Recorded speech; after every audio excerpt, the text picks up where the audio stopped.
I just don't, I can't have any more respect for the three and for Chris Wallace, and I just love Brett. Huge. And I've known him for a long time. I love him. He's a great guy.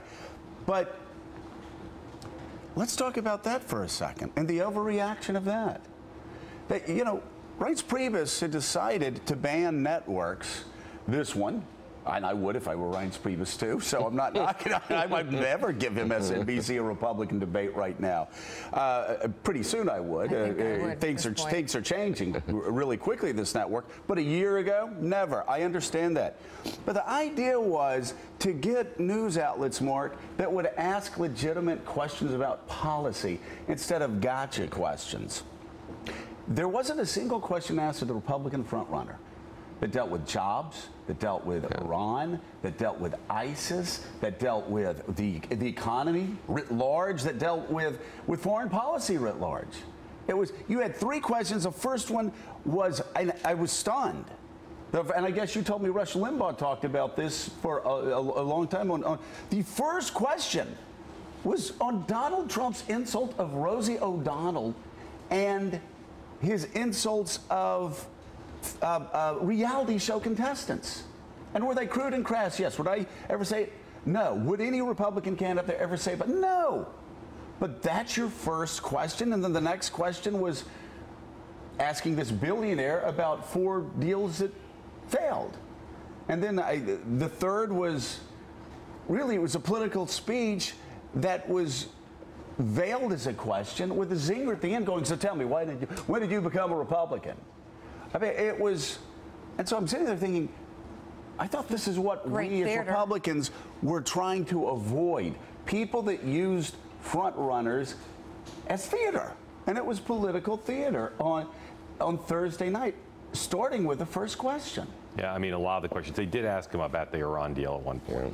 That's the only foreign policy thing they asked him about. You know, a lot of people have criticized her, not just Rush Limbaugh, but for talking about the war on women and for trying to take down the frontrunner, as you said, in something of a theatrical way. He didn't handle it well, though. He could have handled it horribly. He could have handled it much better. There is somebody coming to his defense, though. Who's that? The North Korean government on their Twitter account. Do we have that, Alex? The North Koreans are, here we go. U.S. media in total disarray as venomous Fox News declares war on noted scholar Donald Trump. So there you go. So, got the North Koreans. That's a pretty strong coalition. You know, they went after him, and he didn't do all that well. But I think we all, at least you and I, agree. Mika probably agrees, I don't know about Steve, that he's still standing and he's still being defiant. And if he's so weak, the question I have this morning is, why isn't any Republican just overtaking him?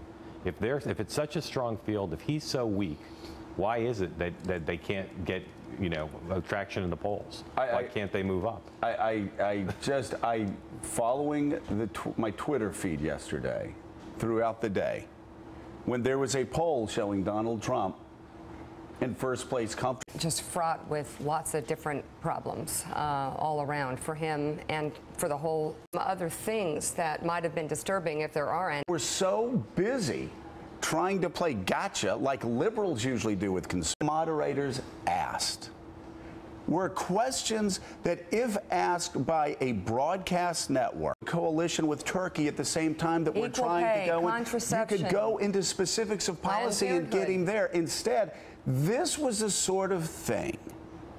And the questions that the moderators asked were questions that, if asked by a broadcast network or any other network other than Fox News, the reaction would have been so volcanic. Think if it happened here. That conservatives would altogether be trashing those networks and the mainstream media for months to come, which brings up the much bigger point. Then we'll go to this poll. The whole idea, people are out there cheering.